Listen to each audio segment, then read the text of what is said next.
You know that feeling when someone truly has your back? Like when a friend shows up to help you move or a colleague takes the time to recognize your work. It's those shared moments that mean the most, because staying connected matters. That's why AT&T has connectivity you can depend on, or they'll proactively make it right. That's the AT&T guarantee. So what are you waiting for? Terms and conditions apply. Visit att.com/guarantee for details. AT&T. Connecting changes everything. After a devastating loss, 94-year-old Eleanor Morgenstein moves in with her daughter in New York, only to feel more invisible than ever. When she accidentally stumbles into the wrong support group and shares a story that isn't entirely true, this spirals in ways she never imagined. From director Scarlett Johansson comes Eleanor the Great, a warm, witty, and deeply human film about aging, family, and the fine line between fiction and truth. Only in theaters September 26th.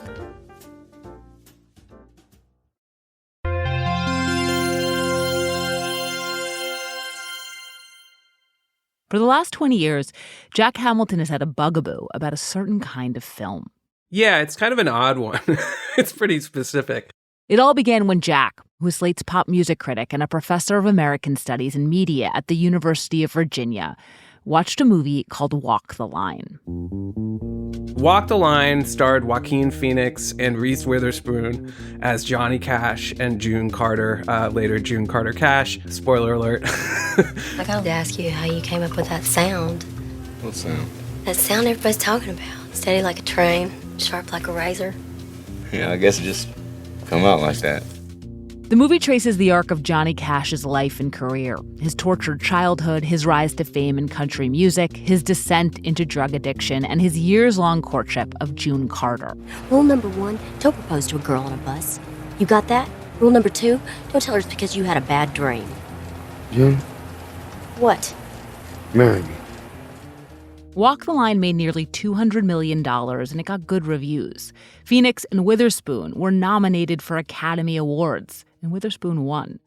But all this acclaim totally mystified Jack. It's like Johnny Cash is probably one of the most iconic singing voices of the 20th century, that really rich, deep baritone. Away from my window and leave at your own chosen speed.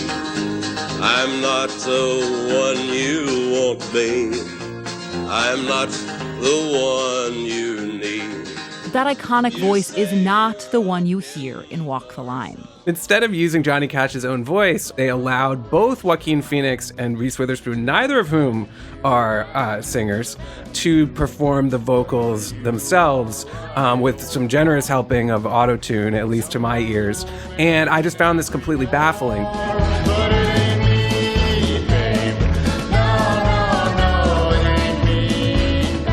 I just remember the whole movie thinking it was so weird that, like, you would make a movie about Johnny Cash and not use the voice, like to like withhold that from the audience. Is literally why we care about Johnny Cash. I mean, the fact that Johnny Cash was like a raging amphetamines addict for a while, like, that's kind of interesting, but like anyone could do that. He had a tumultuous romantic life. Again, anyone can do that. Only one person can sing like Johnny Cash, and it's not Joaquin Phoenix. He sure did try, though. As was well documented by the media at the time, Phoenix and Witherspoon both went to great lengths to learn to sing and play instruments for the movie. It was 6 months of every day just really trying hard to do something I had never done before. I learned to play an instrument, and I worked with voice coaches. And it's the most humiliating process I've ever endured, because you do these exercises, it's all these vowels, and you do like the up and down. Walk the Line was not the first music biopic to star actors with little singing experience, but its success helped open up the floodgates for many more. The past 2 decades have contained so many films like this that you might think Jack would have gotten used to it by now. But nope, he's still mad. It's not just that they're being asked to sing, they're being asked to impersonate these incredibly iconic, distinctive voices. You know, that this is like the reason we care about these people, the reason we're going to a movie about them is because of the art that they left, art which revolves very, very heavily around their own voice. Guys, this is a layup. Just use the recording.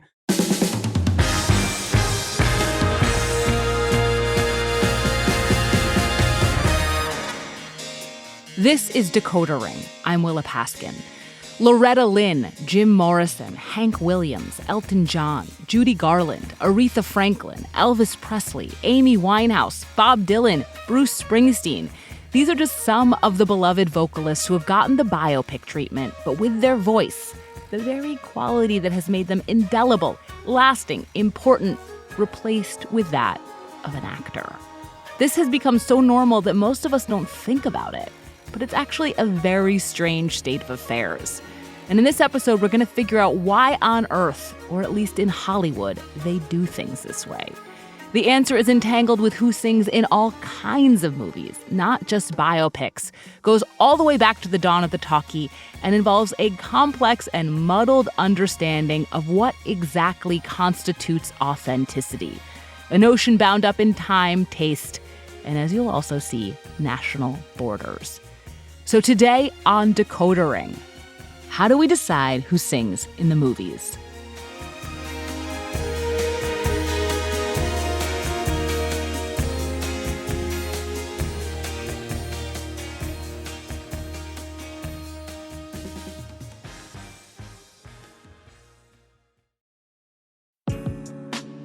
This episode is brought to you by Choiceology, an original podcast from Charles Schwab. Choiceology is a show all about the psychology and economics behind our decisions. Each episode shares the latest research in behavioral science and dives into themes like, can we learn to make smarter decisions, and the power of do-overs. The show is hosted by Katie Milkman. She's an award-winning behavioral scientist, professor at the Wharton School, and author of the best-selling book, How to Change. In each episode, Katie talks to authors, historians, athletes, Nobel laureates, and everyday people about why we make irrational choices and how we can make better ones to avoid costly mistakes. Listen and subscribe at schwab.com/podcast or find it wherever you listen.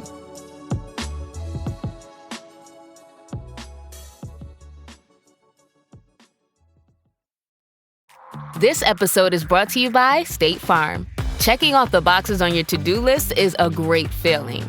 And when it comes to checking off coverage, a State Farm agent can help you choose an option that's right for you. Whether you prefer talking in person, on the phone, or using the award-winning app, it's nice knowing you have help finding coverage that best fits your needs. Like a good neighbor, State Farm is there.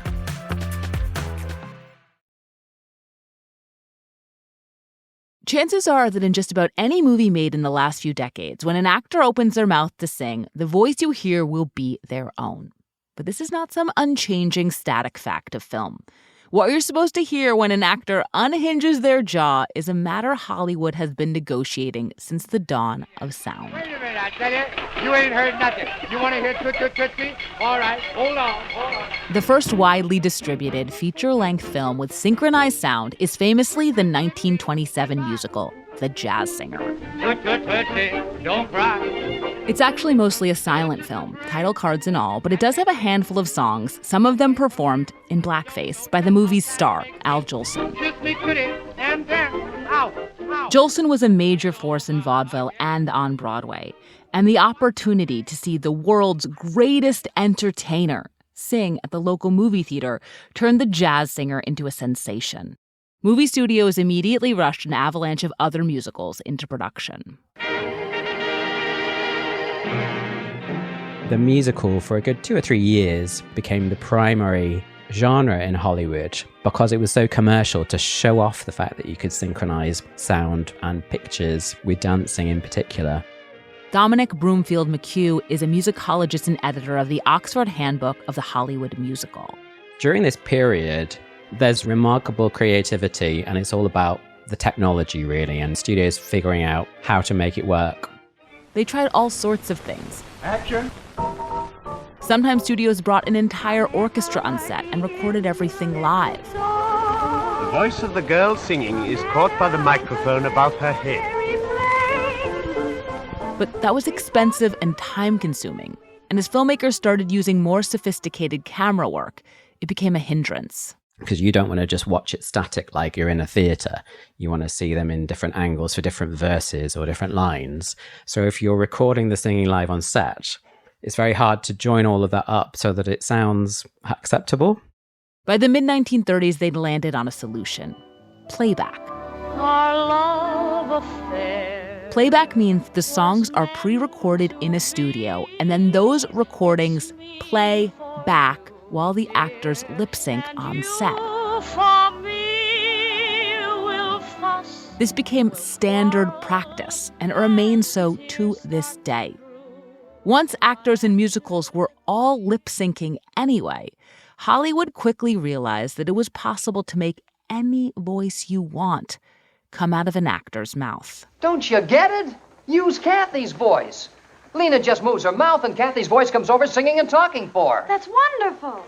This is the plot of Singing in the Rain, one of my very favorite movies and an all-time classic, released in 1952, but set in the early days of sound. I'm singing in the rain, just singing in the rain. In the movie, Debbie Reynolds plays a chorus girl named Kathy with a gorgeous voice who is drafted to dub a silent film star whose voice is grating. What's the big idea? Can't a girl get a word in edgewise? Lena, you're a beautiful woman. Audiences think you've got a voice to match. The studio's got to keep their stars from looking ridiculous at any cost. So to avoid that ridicule, Hollywood studios kept the Kathys of the world secret from the public. So much so that they became known in the industry as ghost singers.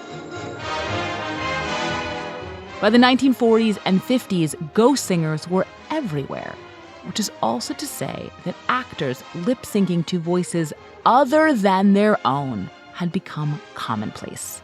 These Technicolor films start coming in. Everything becomes bigger, bolder. If the visual standards of beauty are going up, if you're going to make your actors and actresses look ever more perfect, you've got to match the makeup with the vocal makeup. The biggest musical stars of the era didn't need help. People like Gene Kelly and Judy Garland, who could act and dance and sing. But triple threats were expensive and rare. So studios started building musicals around different kinds of stars. Terrific dancers like Sid Charisse and Rita Hayworth were always dubbed by someone else. Put the blame on Maine, boy. Put the blame on Maine. They might also use a ghost singer if they cast a non-singing movie star like Ava Gardner. And even stars who could sing, but not in every style, might get one too.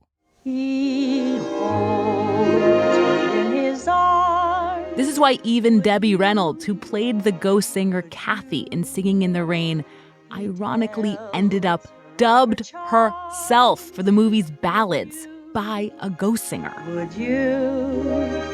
They met as you and I. The fictional Kathy would be outraged to hear that none of these real-life ghost singers, like the two you've just heard, Anita Ellis and Betty Noyes, ever received screen credit. The studios kept their names out of the press. Soundtrack albums went out with the movie star's name on them, even if they'd made essentially no contribution to the record. And there was nothing anyone could do about it. Everyone on a set was on contract. The studios could do with them as they liked, constructing and controlling the narrative around them. And they were far more controlling of some of their talent than others. More famous actresses were dubbed by ghost singers than men were.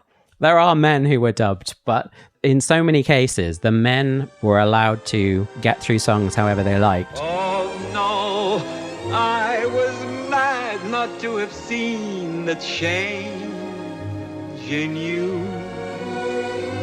Oh, and the women had to have acceptably feminine, maybe feminized singing voices. Say a prayer for me tonight.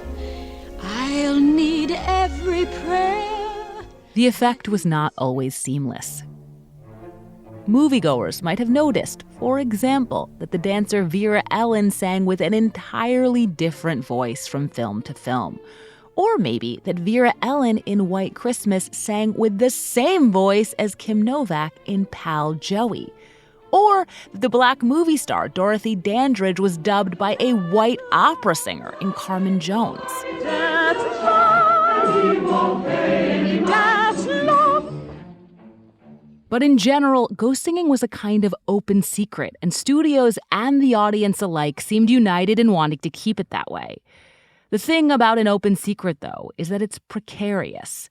It's always just a matter of time before the secrecy drops away and the matter at hand is out in the open. And that's what happened when one ghost singer finally burst into the spotlight. The whole job of really doing a good dubbing job is, if you don't detect that there's any timbre or any difference in pronunciation, that it looks like it's the actress. Marni Nixon is the patron saint of ghost singers. She died in 2016, but you'll be hearing from her in various old interviews. She's the one person who finally managed to parlay her career as a ghost singer into its own kind of fame, and in the process revealed that the ghost singer's days were numbered. She started out as a mail girl at MGM when she was a teenager, but she was a singer, and they knew that. Stephen Cole co-wrote Marni's memoir. So one day, she ran into a composer who looked at her and said, "Marni, can you sing in Hindi?" And she said, "Yes." I was a big faker. I mean, how did I know I could sing in Hindu? But I thought I could do anything, you know.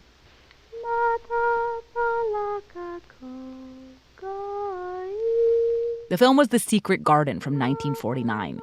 It was not a musical, but Marni was hired to dub a lullaby sung by a child.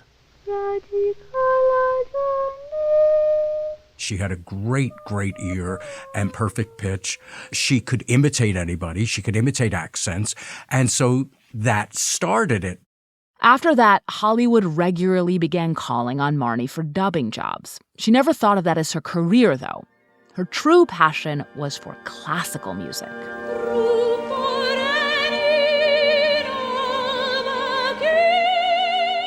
She did concerts with Leonard Bernstein and the New York Philharmonic. She did operas all over in L.A. and New York. But she had a family to support, so she also recorded radio jingles. She sang in the chorus on Broadway, and she continued to pick up ghost singing gigs. She even sang a few high notes for Marilyn Monroe and Gentlemen Prefer Blondes. And then, in 1955, she got her biggest job yet. The King and I had been a big Broadway hit for Rodgers and Hammerstein. For the movie version, they cast Deborah Kerr, a very popular performer, to play the lead. She was the perfect actress for the role, but she was not a singer. And so they hired Marni. On a typical dubbing job, Marni would go into the studio, sing a piece of music, and be on her way. They'd later play her recording on set for an actor to lip sync to. But The King and I was entirely different. Before the cameras rolled, Marni and Deborah rehearsed together for 6 weeks. 1 week for each song they had to record. That was very well planned, the whole thing. Marni Nixon told the story to Fresh Air in 1978. So I would stand next to her so that she could take from me the body tensions and energy thrusts that I would do when I actually would sing. She would also be singing, and I would be looking at her, how she would pronounce her words. You know, what happens to her mouth when she does certain notes. Our hands were in the same position. Our head was in the same position. You know, it was just those little subtle things. When they got into the studio side by side at microphones, they were able to go from one person talking to the other person singing seamlessly. Getting to know you. Getting to know you. Getting to know all about you. But if all this effort was being made to get a seamless, unified performance on screen, one where viewers couldn't tell that Deborah Kerr wasn't really singing, you better believe the studio wanted to maintain that illusion off-screen, too. Marni was paid just $420 and received no royalties for the soundtrack album and no credit whatsoever. And she was forbidden to talk about it. Actually, the studio, 20th Century Fox, called me, and they said that if anyone ever knew that I did any part of the dubbing, that they would see to it that I wouldn't work in town again. Ooh. Can you imagine? I was scared to death. It was embarrassing to Deborah Kerr, they felt, to say, oh, she can act, but she can't sing. I think they thought it would taint the film. And it wasn't just the studios who were concerned that a ghost singer might reflect on an actor's talent. Some actors were starting to find it insulting and unnecessary too. They didn't just want credit for the singing. They actually wanted to do the singing. This was the case on Marnie's next 2 dubbing jobs. In 1961's West Side Story, the rising star Natalie Wood was eager to sing the part of Maria for herself. The producers told her she could try, and then later had Marnie re-record the whole thing. I feel pretty, oh so pretty. I feel pretty and witty and gay, and I pity any girl who's in me today. Something similar happened on the job that finally made Marnie famous in her own right. A job that also exposed exactly how fraught ghost singing, or really having a ghost singer, had become. The movie was 1964's My Fair Lady.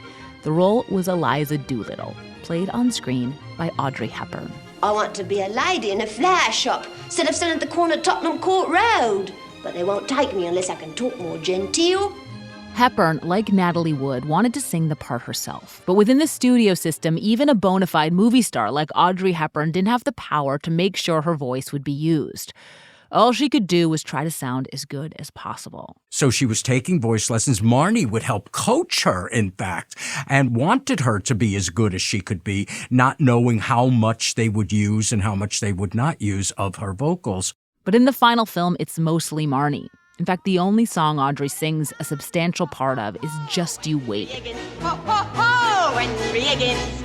Just you wait. Until Marnie steps in anyway to take the high part. One day you'll be famous, so be proper and prim. I find it a little jarring when you really listen to it now and even watch it. It is like 2 different voices. And this time, the sometimes jarring nature of ghost singing did not go unmentioned or unnoticed. See, Hepburn's casting had been a bit of a scandal to begin with. The studio had passed over the actress who'd originated the part on stage. That actress was none other than Julie Andrews. Andrews was not yet a movie star, but obviously she could have sung the part of Eliza Doolittle on screen for herself. So when the movie came out, audiences were primed to listen judgmentally. It was clearly not Audrey Hepburn singing in the movie. She'd sung a little in the past, but nothing like this. So who was it? Finally, the word got out about Marnie Nixon. Have you heard, my dear, that this lady was the voice of Audrey Hepburn? And this revelation did seem to taint, if not the film, the reception of Hepburn's performance. People said in the press, they finally said, well, if it's not her voice, it's really not her complete performance. If you're not singing, are you really acting? My Fair Lady, the movie, was a juggernaut. It was the second highest grossing movie of the year and won 8 Academy Awards, including Best Picture. But Audrey Hepburn wasn't even nominated. And the person who won Best Actress that year was Julie Andrews. Supercalifragilisticexpialidocious. It was ostensibly for Mary Poppins, but was widely regarded as an industry make-good for the whole My Fair Lady casting debacle. There was starting to be an irreconcilable problem with the whole ghost singing practice. If the ghost singer was known, it was a kind of knock on the actor. But there were still high expectations for singing in films, and some actors really couldn't sing as well as trained professionals. My Fair Lady may have been somewhat humiliating for Audrey Hepburn, but it was good for Marnie Nixon. She went on tour with Liberace, she performed in stage musicals, she appeared on screen as one of the nuns in The Sound of Music. She even made TV appearances, like on the game show To Tell the Truth. Will the real Marnie Nixon please stand up and sing us a... But she remained best known for dubbing other actresses. It was a double-edged sword. I became well known as, Time magazine said, the ghostess with the mostest, bad rhyme. People all over the world knew that, but they thought that I was a show singer, when in actuality, that really wasn't what I had been. Now I feel like I'm being haunted myself, even though I was a ghost. When Marnie gave this interview in 1978, it had been a long time since she'd been a ghost singer. My Fair Lady was both the peak of her dubbing career and her very last dubbing job. Not just because she started to become known in her own right, because there was less and less dubbing to do. Hollywood was changing, acting was changing, and all the tensions inherent in the ghost singer would soon make it all but extinct in American films. Why that happened, how we got from Audrey Hepburn's snub to Reese Witherspoon's triumph, after the break.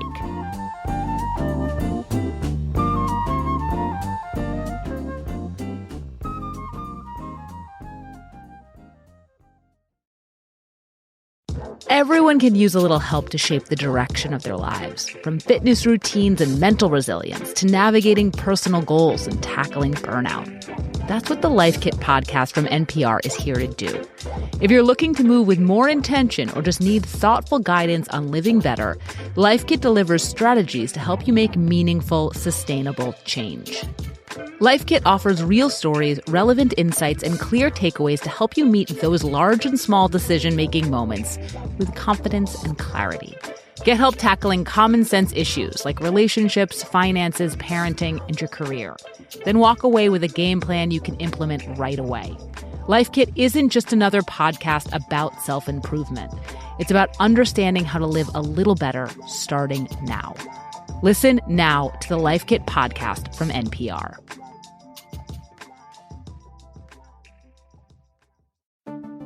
You know those little check-ins, like calling your grandmother to say happy birthday or texting your friends just to gossip? Feels good, right? It's those shared moments that matter most because staying connected matters. That's why in the rare event of a network outage, AT&T will proactively credit you for a full day of service. That's the AT&T guarantee. So take a moment to connect. Make the call to your parents you've been putting off. Send a quick message to an old friend. And do it all knowing you've got AT&T behind you. Credit for fiber downtime lasting 20 minutes or more, or for wireless downtime lasting 60 minutes or more caused by a single incident impacting 10 or more towers. Must be connected to impacted tower at onset of outage. Restrictions and exclusions apply. See att.com/guarantee for full details. AT&T. Connecting changes everything.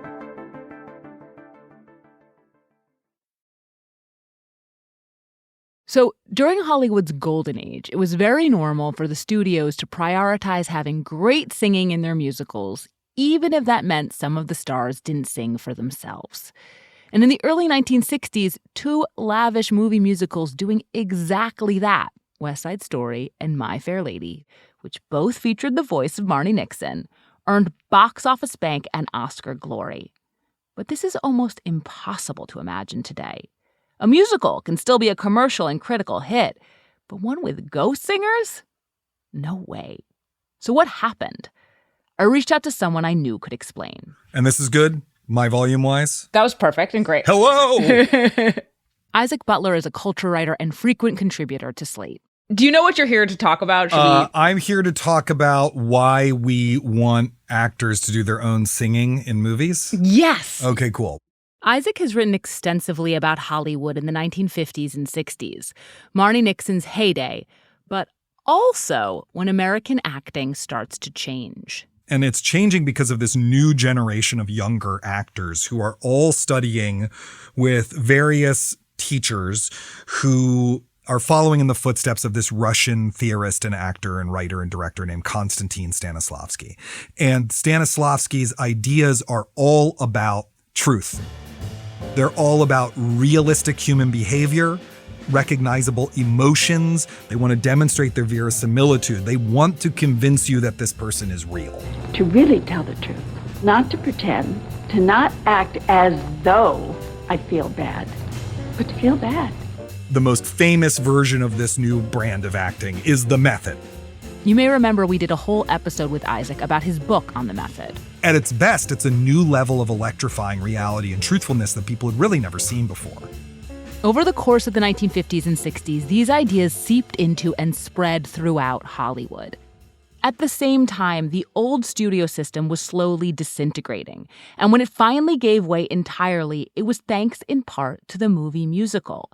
After a few big hits like West Side Story and My Fair Lady and The Sound of Music, the studios went all in on musicals. But most of what followed were bloated bombs. Movies like Dr. Dolittle, Camelot, which is a huge boondoggle and loses $1 kabajillion, if I remember correctly. Camelot.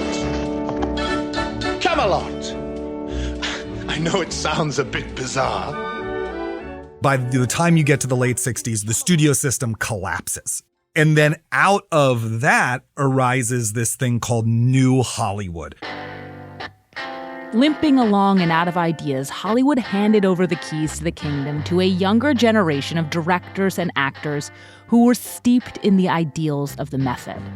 Let's make this as authentic as possible to the human experience. That's what we are trying to do in our movies. That really takes over, and the most exciting movies that are coming out of that time are doing that. Hey, I'm walking here! I'm walking here! Now, I'm gonna bust your ass for those 3 bags, and I'm gonna nail you for picking your feet and footsteps. You're totally full of shit. You're all full of shit. And as those norms conquer everything, I think they do also conquer the way we think about music in movies. That it would be best if the music is actually played by the actor, actually can play their instrument, and they can actually sing. And this thinking didn't just apply to musicals. This was also the approach in dramas like Alice Doesn't Live Here Anymore, in which Ellen Burstyn stars as an aspiring singer. We looked at each other in the same way then, but I can't remember where or when. Who cares if the person's a great singer? Maybe the character isn't a great singer. Let's just have them sing.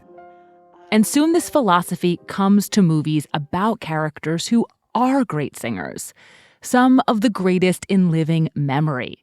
Basically, once it's de rigueur for actors to do their own singing, they're gonna sing, even in a music biopic. With a song in my heart. Music biopics are old. They've been around almost as long as the movie musical. It's easy to see the appeal. Show business loves to tell stories about itself, and audiences love to learn more, or at least think they're learning more, about their favorite stars. In the early years, these movies tended to take one of two approaches to the vocals. They cast one famous singer to play another famous singer, or they had the movie's subject re-record their own songs for an actor to lip-sync to.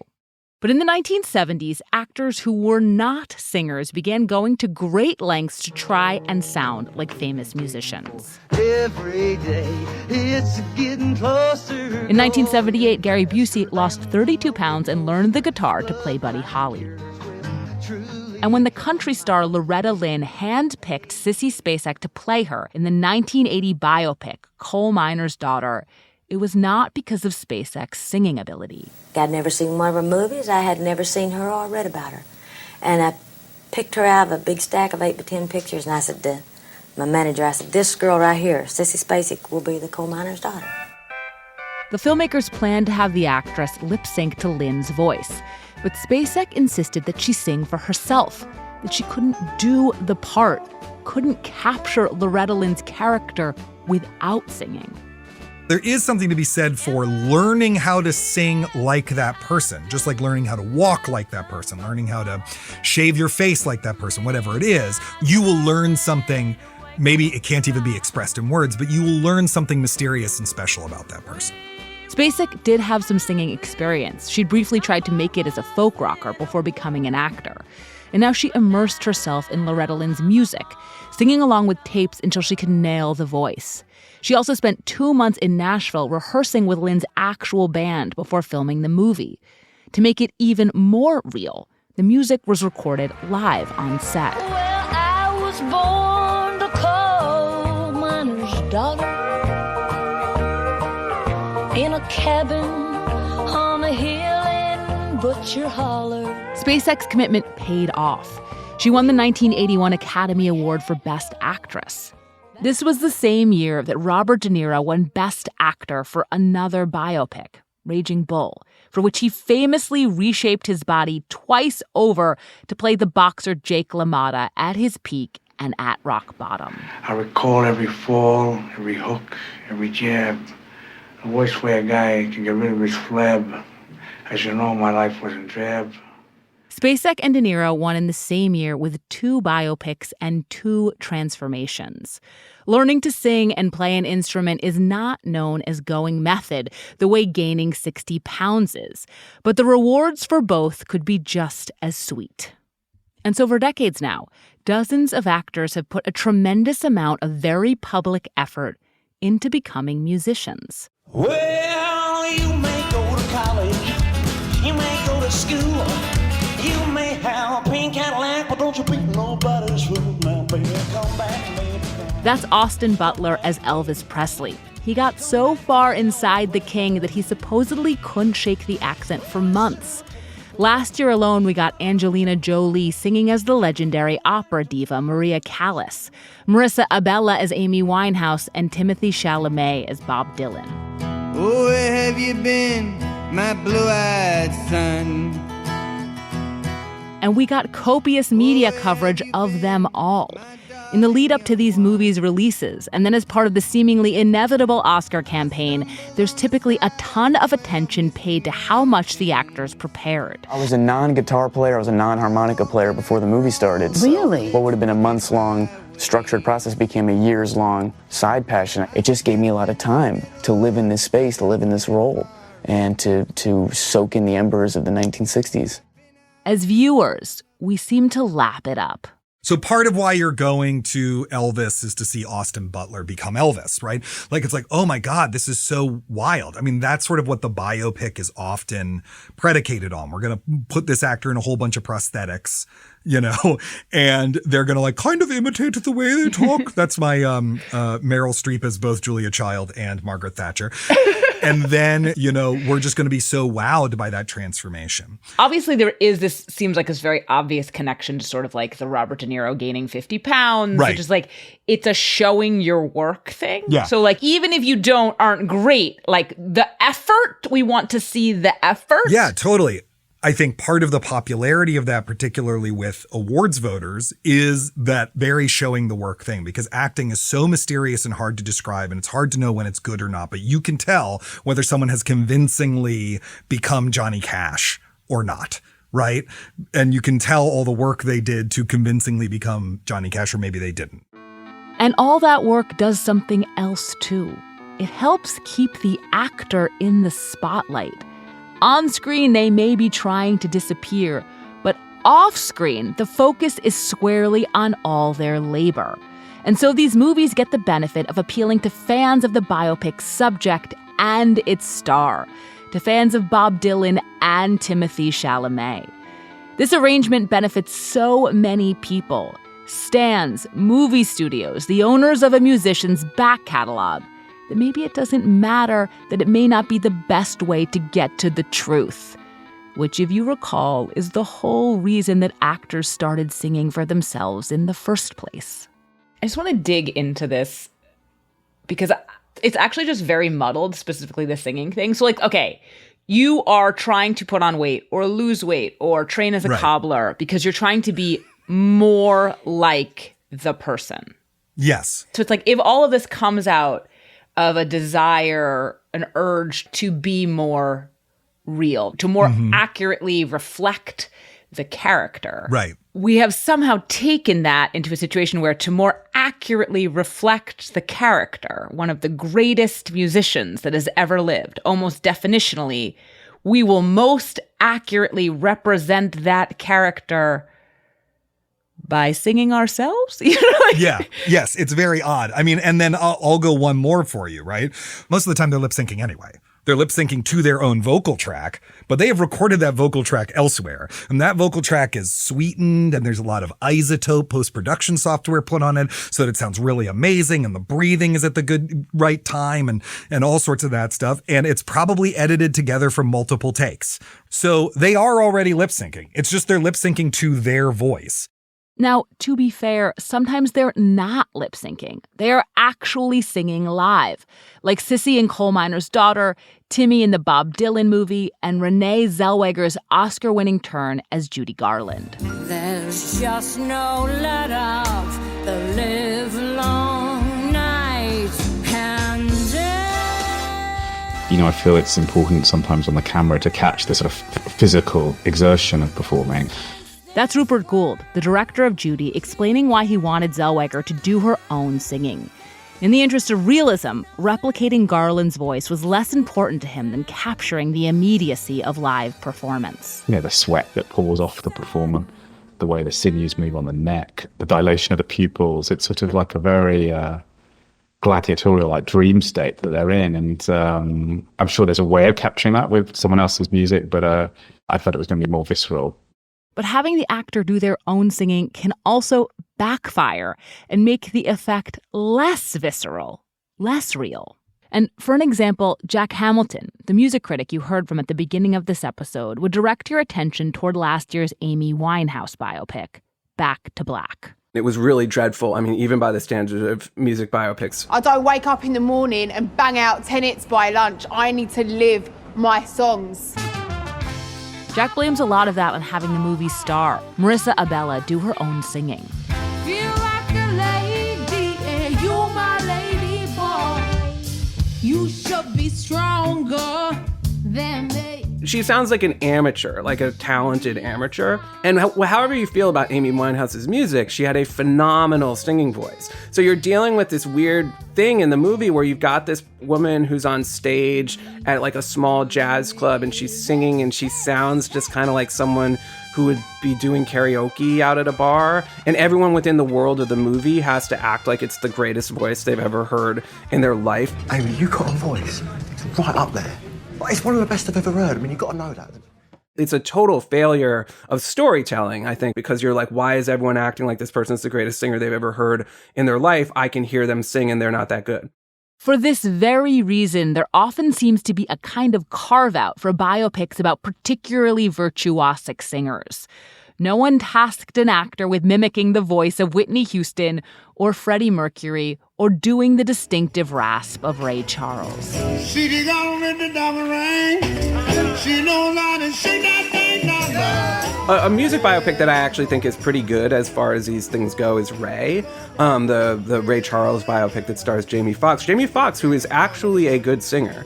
And they made the smart choice of not forcing Jamie Foxx to do a Ray Charles impersonation. They just used Ray Charles's own recordings. And, you know, initially it's a little bit jarring because you are aware that you're watching someone lip sync. But then you get a whole movie of like getting to listen to Ray Charles's music. And so it's like pretty great.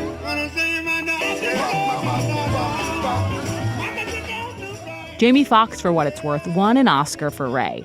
And so did the actors who played Freddie Mercury and Edith Piaf, parts that relied on a mix of original recordings and professional impersonators.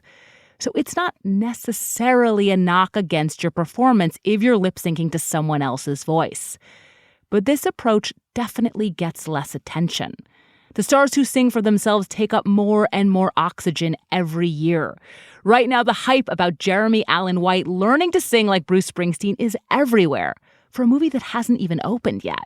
I saw like a headline that was like Bruce Springsteen was listening to Jeremy Allen White's performances of his material and like couldn't tell the difference between what was Bruce's own recording and what was Jeremy Allen White. And like, first of all, I'm like, that's bullshit. Like Bruce Springsteen, I'm sure could tell. But like, also, who cares? Like, it's like, I don't think that that's, it's a silly thing to be impressed by to me. And it's certainly a silly reason to go to a movie. It's a very weird moment that we have arrived in where sort of all these different trends and norms are kind of coalescing in this one genre, that we want authenticity, we want the star, we want to see the truth, we want to be lied to, you know, we want to hear the singing, but we don't actually want to hear, you know, the singing of the actual person. We want to hear the singing of this person doing an impression of them because we want to be so wowed that they were able to do it. We go through all these contortions because we want, above all, to see something authentic, that impossible to pin down god of American acting. The highest praise we have for an actor is that we really believed they were their character, and every effort should be made to achieve this effect, even if it results in movie stars singing when maybe they shouldn't. But as you've already heard, this ideal we now have is not set in stone. It's subject to trends and changing norms. At one point, during Hollywood's golden age, actors' voices in musicals were routinely replaced by those of ghost singers, and it was fine, with filmmakers, actors, and audiences. In other words, whatever's driving actors to sing for themselves is not correct. It's merely a convention. And when you start to look beyond the West, you see that it's a convention that for many people simply does not exist.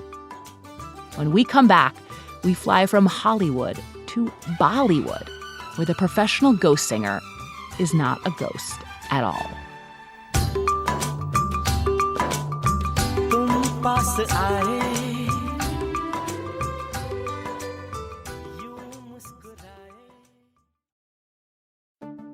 Some days we celebrate the wins, like calling your best friend to congratulate them on a big promotion or texting your grandmother happy birthday. Other days we work through the tough stuff, like calling a partner to deliver bad news. Whatever the reason for picking up the phone or sending that message, staying connected matters.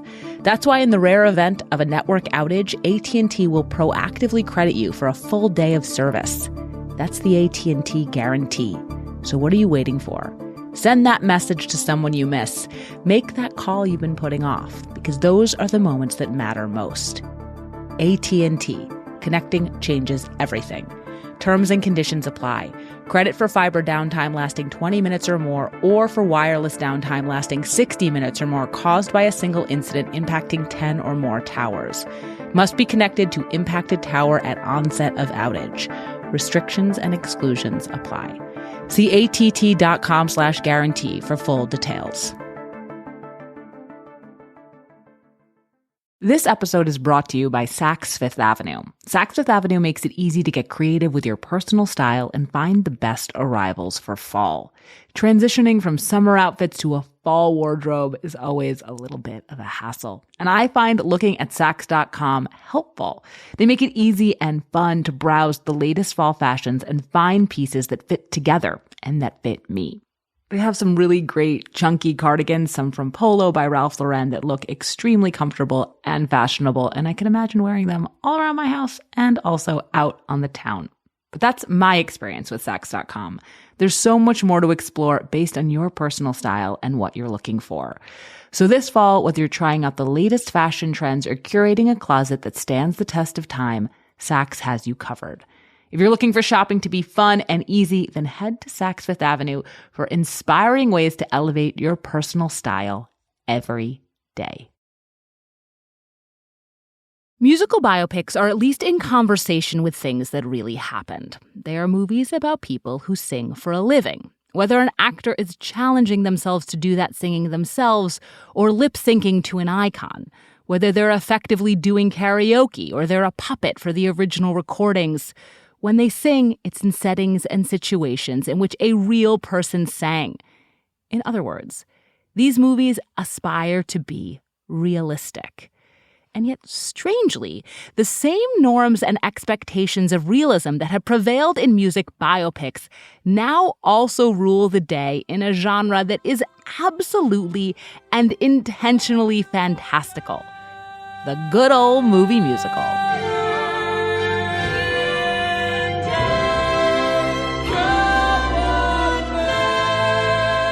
For the last half-century, but especially the last 2 decades, we've been treated to a procession of movie musicals with stars whose singing is serviceable at best and often just goofy as hell, like Pierce Brosnan gamely braying his way through Mamma Mia.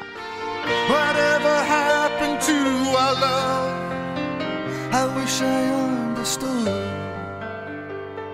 It used to be so nice, it used to be so good. But in a film business that prioritized actual vocal talent over quote-unquote realism, you might get something different. So now we're going to turn to the Indian film industry, the most prolific in the world. India produces around 5 times more movies than Hollywood per year. And in Bollywood, that is to say Hindi-language popular cinema created in the city of Mumbai, all movies, in a sense, are musicals. You see, when you say musicals, there are no Indian popular films without songs or music. Nazreen Mooni Kabir writes books and makes documentaries about Hindi cinema. She also curates Indian movies on Channel 4 in the UK.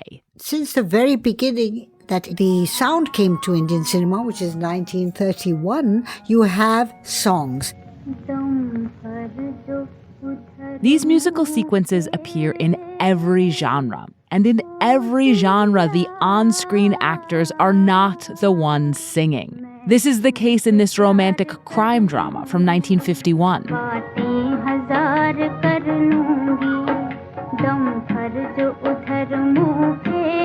And this 1975 action-adventure comedy.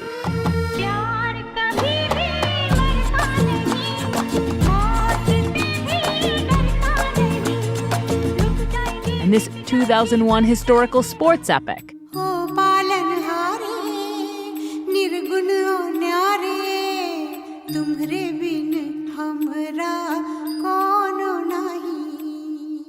And in all these examples, spanning genres and decades, the voice coming out of every one of these actors' mouths belongs to the same person, Lata Mangeshkar.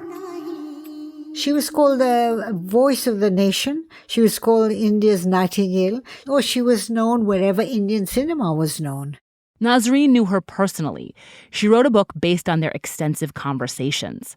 Lata is one of the most popular stars in the history of Indian film, despite almost never showing her face on screen. In other words, though her job was very similar to that of the uncredited singers of the Hollywood studio era, Lata was no ghost. She was a playback singer.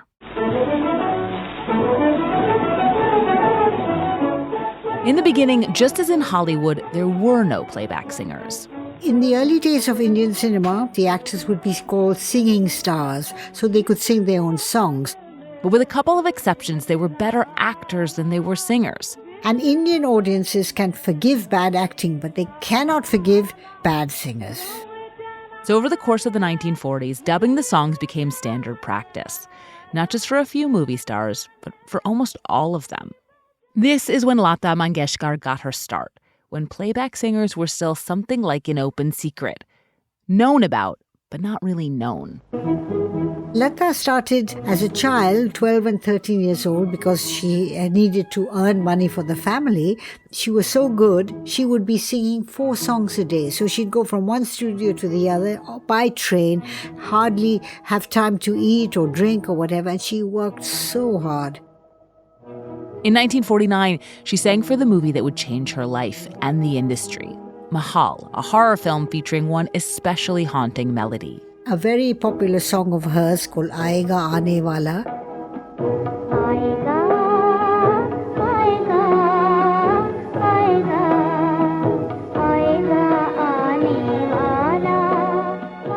The song was a huge hit on Indian radio, but Lata's name was nowhere to be found. The record album had the name of the character of the movie. So there was an actress called Madhubala. She played a character called Kamini. And on the record label, you had Kamini credited as the singer. Then a lot of people rang up the radio and said, "Who is this person, Kamini?" There were so many letters that they couldn't hide it anymore. And they had to say, "No, it isn't Kamini at all. It is Lata Mangeshkar." Lata herself, only 20 years old at the time, pushed for her name to be included on subsequent pressings of the record. And from that time, she became more and more famous. Over the course of the next decade, Lata turned into a household name as the most in-demand playback singer. Lata was never pinned onto one actress. She was all of the top actresses. Everybody knew that all the best actresses of the 50s onwards, like Nargis or Madhubala or Meena Kumari, everybody knew that it was mostly Lata Mangeshkar singing for them. She was part of a small group of virtuoso playback singers who became famous by dominating Bollywood from the late 1940s into the 70s and beyond. There were 3 male singers who sang every hit song. There was Rafi, Mukesh and Kishore Kumar.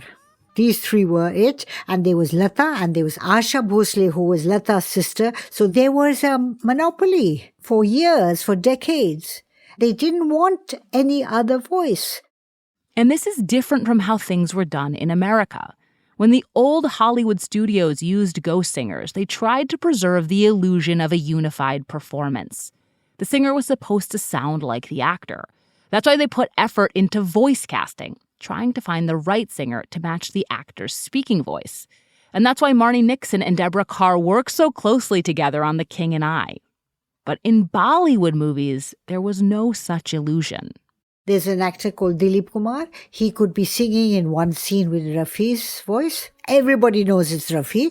And then 10 scenes later, he could be singing in Mukesh's voice. Everybody knows it's Mukesh. This was a detail that did not matter. It didn't matter as long as the song was good and the words were good and the music was good. It really didn't matter. दिल तड़प तड़प के कह रहा है आ भी जा तू हमसे आँख ना चुरा तुझे कसम है आ भी जा. Think about stunts. Most of them are stuntmen. Everybody in the audience knows that. You think James Bond would still be alive if he didn't have a stuntman? The audience knows it's a stuntman, but they still love the action movies. And the audience knows it's a playback singer, but they still love the songs. And they love the singers too. They are as familiar in terms of their names and their music and songs as any star in India. Don't forget one thing, that for many, many years, there was no other pop music. There weren't bands releasing albums and so on in India. So what was the popular music? The popular music was film music. It was the popular music. It was played on the radio. People would buy the records. Film music is everywhere. Not just in India itself, but across the Indian diaspora, including where Nazreen grew up. We had lots of records at home in London, and it was our connection to India. It was the connection which a lot of people of Indian origin had to the homeland, was that music. If I spoke Hindi at all, it was thanks to those songs. On Sunday mornings, when there were no British or American films playing at the local cinema, they'd show Indian movies. This is where Nazreen first came to understand that the voice she heard on the record and the face she saw on screen were not the same person. It was a split performance. There's the singer singing the song, and there's this actress miming. But you were so used to seeing the actresses on Indian cinema screen who were miming that you didn't really ask yourself. I mean, as a viewer, I never asked myself. I never separated things. It was all one. It felt like a one dream. The total dominance of Lata's generation ended in the 1980s, after some of the most beloved male singers died young. But Lata herself kept on going, well into the 21st century. She remained the queen of melody for generations, the go-to singer for powerful music directors to call. You don't have to coach her. She would come, she'd hear the tune, and she'd sing it in one go in 3 takes, so you were saving money on musicians, on studio time, and God what have you. Lata sang thousands and thousands of songs in 18 different Indian languages. She kept recording almost right up to her death in 2022 at the age of 92. She sang over 5 decades, and she sang for many actresses of different ages. Lata was singing for teenagers when she was 60 years old. Consider the now classic movie DDLJ from 1995, starring a 21-year-old actress named Kajol.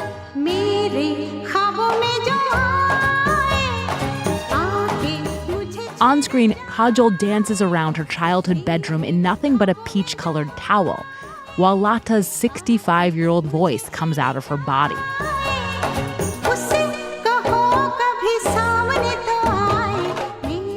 For some critics, this kind of thing is complicated. Lata's decades-long dominance may be impressive on its own terms, but it also meant that for half a century, one woman's voice, a voice praised for being particularly pure, sweet, and eternally adolescent, defined the ideal sound of Indian femininity. But today, there are many more playback singers with different backgrounds and styles. And without a doubt, Lata paved the way for them to be recognized and well compensated. Over the last few years, though, music has started to take a back seat in Bollywood, as action movies have become all the rage. But Nazreen sees reason to hope that songs might be making a comeback. Now, the big hit in the past month is a film which is a love story with newcomers, and the music is what's popular.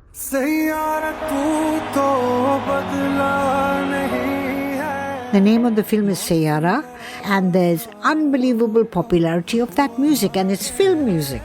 Is the film song using playback singers or are the actors singing? 100% playback. 100% playback.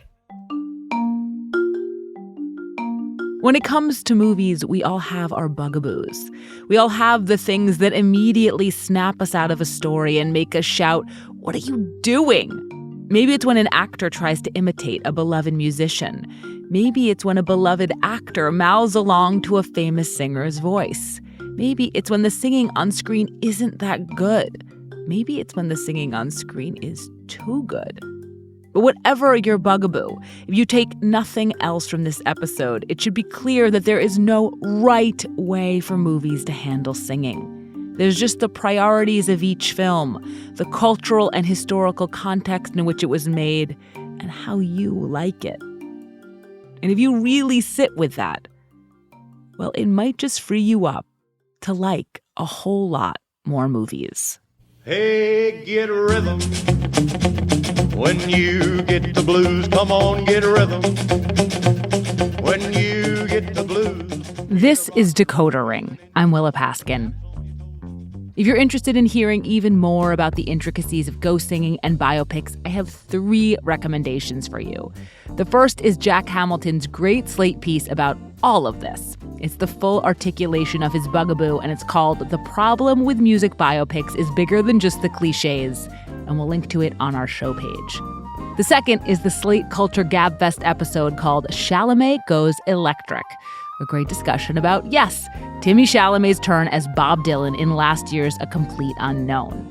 And the third recommendation is our own bonus episode, available right now only to Slate Plus members.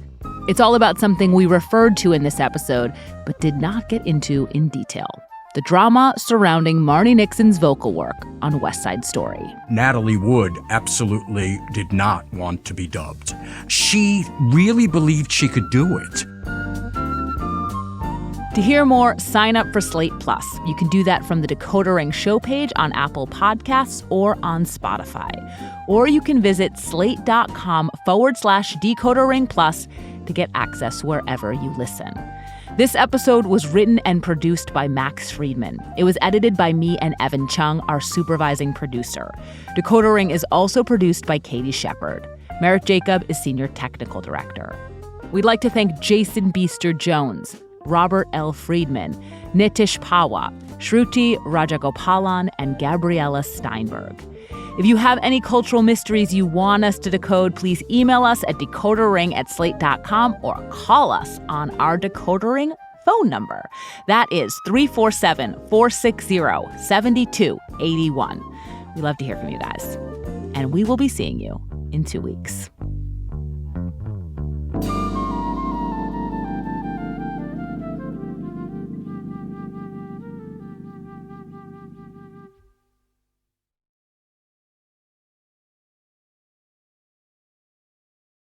This episode is brought to you by Saks Fifth Avenue. Saks Fifth Avenue makes it easy to get creative with your personal style and find the best arrivals for fall. Transitioning from summer outfits to a fall wardrobe is always a little bit of a hassle. And I find looking at Saks.com helpful. They make it easy and fun to browse the latest fall fashions and find pieces that fit together and that fit me. They have some really great chunky cardigans, some from Polo by Ralph Lauren, that look extremely comfortable and fashionable, and I can imagine wearing them all around my house and also out on the town. But that's my experience with Saks.com. There's so much more to explore based on your personal style and what you're looking for. So this fall, whether you're trying out the latest fashion trends or curating a closet that stands the test of time, Saks has you covered. If you're looking for shopping to be fun and easy, then head to Saks Fifth Avenue for inspiring ways to elevate your personal style every day. And Doug. Here we have the Limu Emu in its natural habitat, helping people customize their car insurance and save hundreds with Liberty Mutual. Fascinating. It's accompanied by his natural ally, Doug. Limu, is that guy with the binoculars watching us? Cut the camera. They see us. Only pay for what you need at libertymutual.com. Liberty, liberty, liberty, liberty. Savings vary. Underwritten by Liberty Mutual Insurance Company and affiliates. Excludes Massachusetts.